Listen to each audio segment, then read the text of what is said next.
बोले कृष्ण कन्हैया लाल की, सतगुरु महाराज की, प्राणनाथ प्यारे की, दादा श्री महाराज की, महाराज छत्रसाल की, सर्वे सुंदर साथ की। जय जय श्री राधे श्याम, जय जय श्री राधे श्याम। प्रणाम। अपने प्रसंग पर हमारे राजी महाराज को हम कैसे सेवा कर रहे थे, तो हमारे स्वामी श्री निजानंद संप्रदाय के आचार्य स्वामी श्री देवचंद्र जी महाराज अपने जीवन में इस निष्ठा के पूर्वक प्रेम, श्रद्धा और भक्ति भाव से इतने प्रेम गहराता के साथ में अपने परब्रह्म परमात्मा को रिझा रहे थे। तो उस निष्ठा को देख के हरिदास ने कहा, या समय एक हरिदास जी इन्हीं को ठहराए करा, या बाल मुकुंद जी पधराओ तुम से हो अपने घरा। तुम अपने घर में बाल मुकुंद जी की सेवा करो देवचंद्रा, मैं तुम्हारे घर में पधरावने के बार नक्षत्र तिथि सब सारे बाद में देखो। तब देवचंद्र जी महाराज के लिए उस निष्ठा को, श्रद्धा को देखे गुरु आज्ञा से उन्हें घर ले जाकर पूरी तैयारी करने के लिए कहा था। देवचंद्र जी महाराज ने एकादशी की तिथि में बाल मुकुंद जी को घर पधरावने की पूरी तैयारी की थे। जैसे हम मंदिर में पूरी तरह बाबा की, तो उसी प्रकार भगवान के लिए बर्तन की भी आवश्यकता, बासन की जरूरत पड़ती है ना, उसी प्रकार सारी मंदिर में जो जो चीज की आवश्यकता पड़ती है, उसी तरह देवचंद्र जी महाराज को कहा गया था हरिदास ने कि देवचंद्र तुम अपने घर में बाल मुकुंद जी के लिए इतनी चीज की व्यवस्था रखो। तब अपने घर में एकादशी तिथि के दिन अपने बाल मुकुंद जी को ले जाइएगा। स्वरूप तो देखे नहीं तब लगे कहाँ ढूंढने, तब एकादशी तिथि आ गई। तब हरिदास जी ने बाल मुकुंद जी की सेवा कल तो क्या किए थे, उन्होंने रात को ही पौराणी किए थे। तब सारी व्यवस्था करके वो सोने के लिए गए थे। तब उस समय देवचंद्र जी महाराज को कल एकादशी तिथि के दिन घर ले जाने की बात थी। तब कल सुबह सेवा के लिए निकल गए तो मंदिर में देखते तो हरिदास जी बाल मुकुंद के दर्शन नहीं पाते। तब हरिदास जी महाराज के दिल में बहुत दुख लगा कि इधर उधर ढूंढने लगे, फिर भी नहीं मिले बाल मुकुंद जी। तब अपने घर के परिवारों से पूछने लगे कि अरे बाल मुकुंद जी कहाँ तुम लोगों ने तो इधर उधर नहीं रखे, कि मैंने तो रात को यहीं रखा था, तब तो यहाँ बाल मुकुंद जी नहीं मिल रहे हैं। तब वहाँ उनकी धर्म पत्नी ने भी कहा हमने तो इधर उधर नहीं रखा, हमें पता ही नहीं है कि आपने ही कल पौराणी करके सो गए थे, तो सुबह नहीं मिले, कहाँ गए। तब सब सारी जगह ढूंढने लगे, फिर भी बाल मुकुंद जी नहीं मिले। अब हरिदास जी के मन में लगा अरे बाल मुकुंद जी तो कहाँ गए, तो कहीं चुहा तो उठा के ले गया। तो सारी जगह चुहा ने जहाँ चीख लगा था, तो उसी तरह देखने लगे, फिर भी वहाँ नहीं मिले। तब इसी प्रकार अब हरिदास जी के मन में लगा अरे अगर देवचंद्र जी को नहीं मिलेगा तो क्या करेंगे, अगर परेशानी हो जाएगी, अगर उनको ना दिया जाए तो वह मेरे ऊपर क्या सोचने लगेंगे। मैंने तो उनको सारी चीज की तैयारी करने लगे, फिर भी उन्हें नहीं मिला, अब क्या करेंगे। अब सोचने लगे अरे अब क्या करेंगे। तब देवचंद्र जी महाराज आने से पहले हरिदास जी ने क्या सोचा, जब तक मेरे बाल मुकुंद जी मेरे साथ नहीं मिलेंगे तब तक मैं क्या करूँगा, बिना भोजन के रहूंगा, मैं अपने शरीर को आहार भी नहीं दूंगा। तो इस भावना के साथ में क्या करने लगे, निष्ठा पूर्वक अपने जब तक बाल मुकुंद जी नहीं मिलेंगे तब तक मैं ऐसे ही रहूंगा। जब विरह करने लगे, मौन धारण कर लिए। अब गुरु हरिदास जी के पास में देवचंद्र जी महाराज को बहुत खुश होने के तत्पर में आ रहे थे। तब हरिदास जी ने कहा, अरे देवचंद्रा, मैंने तो तुम्हें कहा था कि बाल मुकुंद जी की आज तुम्हारे घर पर सेवा के लिए मैं दे दूं, फिर मेरे घर में ही बाल मुकुंद हो गए। ये मैंने इधर उधर में ढूंढा, फिर भी बाल मुकुंद जी नहीं मिले, अब मैं तुम्हें कैसे दूं? तब देवचंद्र जी भी वहीं रहकर बहुत विरह करने लगे। तब कुछ समय के बाद में हरिदास जी ने कहा, कहीं मेरे ऊपर बाल मुकुंद जी इधर उधर छिपे होंगे तो कहीं से भी मुझे मिले तो मैं तुम्हें दे दूंगा, आप चिंता मत करना। जब भी बाल मुकुंद जी मेरे सामने मिल जाते तब मैं तुम्हें देकर ही तुम्हारे घर पर रावणी करूंगा। बोली कृष्ण कन्हैया लाल की, बाल मुकुंद भगवान की। तो इस प्रकार श्रद्धा और भक्ति से निष्ठा प्रेम भी हो रहा था। फिर उन्होंने देवचंद्र जी महाराज की सेवा करने की कोई भी हिम्मत नहीं रखी, क्योंकि बाल मुकुंद जी थे अक्षर भगवान। तो देवचंद्र जी महाराज कौन थे? तो देवचंद्र जी महाराज थे श्यामा जी महारानी, जो अखंड अचराचर घर की स्रोता। तो उनके दी हुई सेवा अक्षर भगवान ने सहन नहीं कर सके।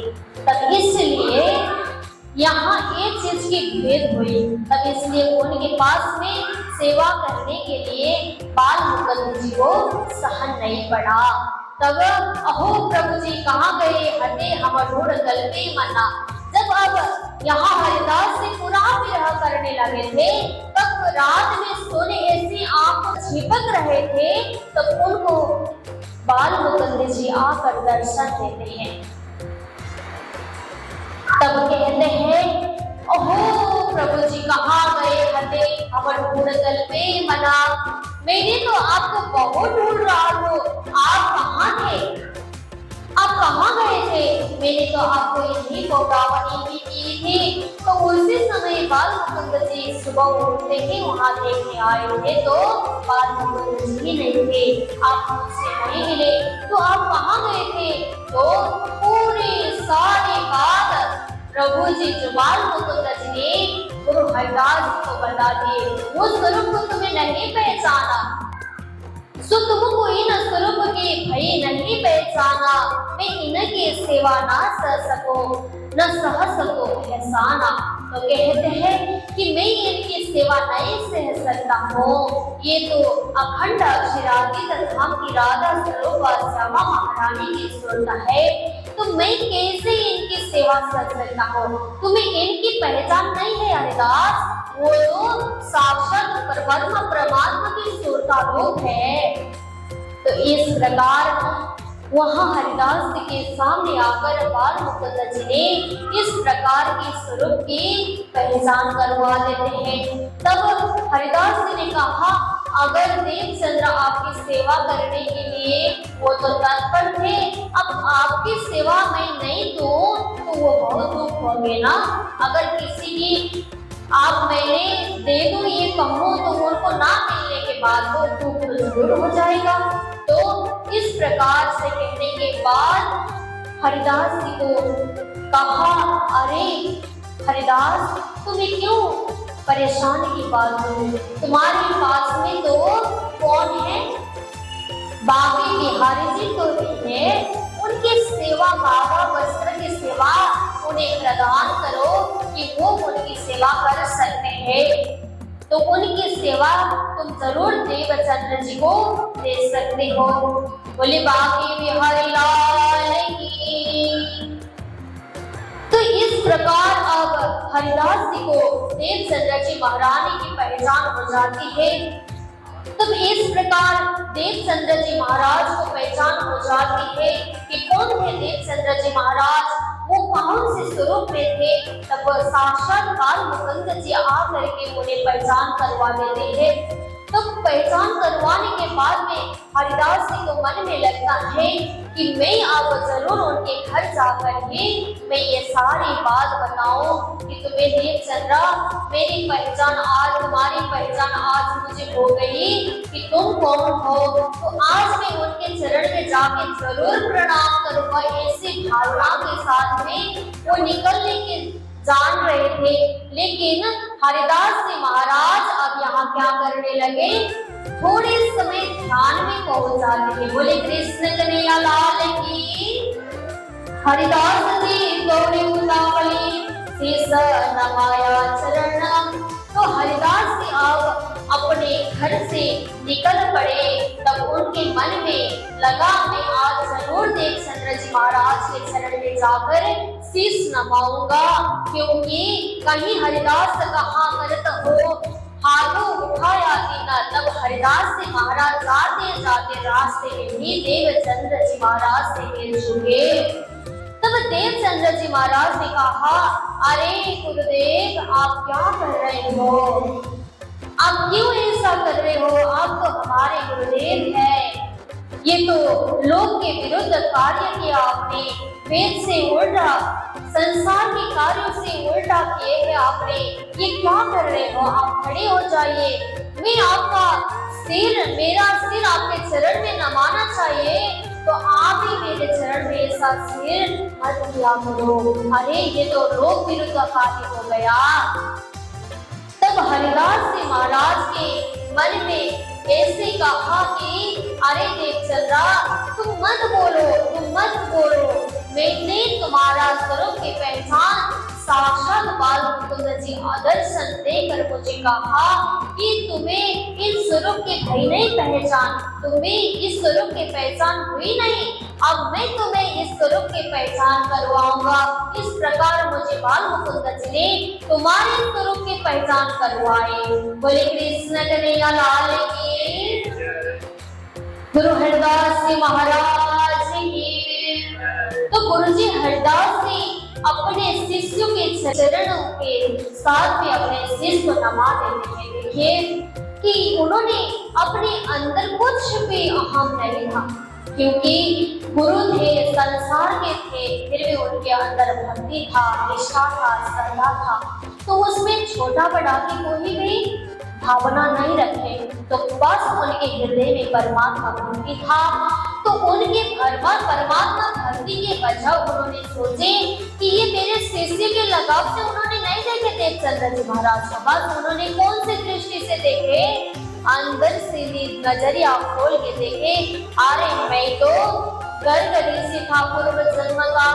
तो वृषभानु उनको पूजन करते थे। जब वो राधा महारानी की सेवा क्या करते थे, उस समय उन्होंने वृषभानु के घर में आई हुई राधा की सेवा के चरण भी पकड़ नहीं पाई। उस समय भी लोग मर्यादा देखकर उन्होंने राधा महारानी के चरण नहीं समाये, नहीं छुए थे। तो अब फिर इस समय में मैं देवचंद्र जी महाराज के चरण को नहीं समाना, तो उनके चरण से मैं हमेशा ही जुड़ रहूंगा।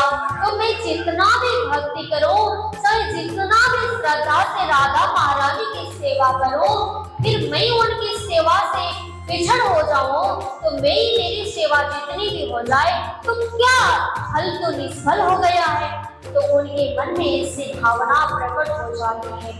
तब पहले जन्म के गर्ग ऋषि थे हरिदास जी। तो उस समय गर्ग ऋषि किसके पुरोहित थे, वृषभानु के पुरोहित थे। जब उनके वृषभानु के घर में राधा महारानी की जन्म हुई थी, तब उस समय उन्होंने लोक मर्यादा को देखकर उस समय राधा महारानी के चरण नहीं पकड़े थे। तो अब फिर ये जागने के ब्रह्मांड में अगर मैं देवचंद्र जी महाराज के चरण ना पकड़ो, तो मुझे तो ये लोक मर्यादा देखते रहेगा। तो मैं उनके चरण, राधा महारानी के चरण से तो मैं हमेशा दूर रहूंगा। तो मुझे लोग मर्यादा से कोई फर्क नहीं पड़ेगा, मुझे मतलब नहीं है, अब मैं उनके चरण में शीश नवा के ही जरूर आऊंगा। तो उस समय रास्ते में ही देवचंद्र जी महाराज के चरण पकड़कर यही कहा, मैंने पहले भी अपने लोक मर्यादा को देख के आपको चरण नहीं पकड़ा, तो इस बार भी मैं ऐसा करूं तो मैं तो राधा महारानी के चरण से हमेशा ही दूर रहूंगा। बोले कृष्ण कन्हैया लाल की, राधा महारानी की। तो इस प्रकार सत्य जहाँ होता है, प्रेम जहाँ होता है, भक्ति जहाँ होता है, निष्ठा जहाँ होता है, वहाँ लोक मर्यादा से कुछ फर्क नहीं पड़ता। भक्ति में लोक मर्यादा वेद मर्यादा से कोई नहीं होती। गोपियों के साथ में लोक मर्यादा भी नहीं टिका, वेद मर्यादा भी नहीं टिका, स्त्री मर्यादा भी नहीं टिका। देखिए भक्ति इतनी उच्च श्रेणी में होती है, भक्ति किसी की कहने से नहीं होती, भक्ति तो दिल से होनी चाहिए, भाव से होनी चाहिए। श्रद्धा और भक्ति निष्ठा के बाद यहाँ हरिदास जी महाराज और देवचंद्र जी महाराज के जीवनी से हमें प्रेरणा मिल जाती है। तो इस प्रेरणा केवल सीमित नहीं है, अभी भी हमारे लोक में ऐसी चीज है जो हमें लोक मर्यादा की वजह हम भक्ति से जुड़ नहीं पाते। अगर लोक मर्यादा की वजह हम अपने भक्ति से पीछे हट जाए तो कभी भी हमें राधा महारानी के चरण में ना मिलेगी, न भगवान श्री कृष्ण के चरण में मिलेगी। तो इसलिए हम राधा महारानी और भगवान श्री कृष्ण के चरण के लिए भी ये संसार के कर्म बंधन को पीछे हटाना चाहिए, इसको भी मानना चाहिए। फिर सबसे पहला भक्ति की भावना से होना चाहिए। तो प्रेम से, श्रद्धा से इस प्रकार रोज रोज आप हरिदास जी महाराज, देवचंद्र जी महाराज के चरण पकड़ने लगे। तब उस समय राधा महारानी जो उनके अंदर विद्यमान हुई शक्ति को देवचंद्र जी महाराज के चरण में पकड़े थे। तब देवचंद्र जी महाराज को लगने लगा, अरे मुझे तो गुरु जी ने बार बार ऐसे करेंगे तो लोक मर्यादा को देखना भी, ख्याल करना भी पड़ेगा। तो गुरु जी के मन में ऐसा भाव रोज आने लगा तो पूरा समाज में विघ्न होने लगे, हल्ला होने लगा कि अरे जिनकी सेवा में देवचंद्र था, आज तो गुरु हरिदास जी खुद उनके चरण पकड़ने लगे। ये सारे फैल गया गांव में, बात फैलने लगी। तब धीरे धीरे देवचंद्र जी महाराज ने वहां से दूर होने की भावना रखने लगे।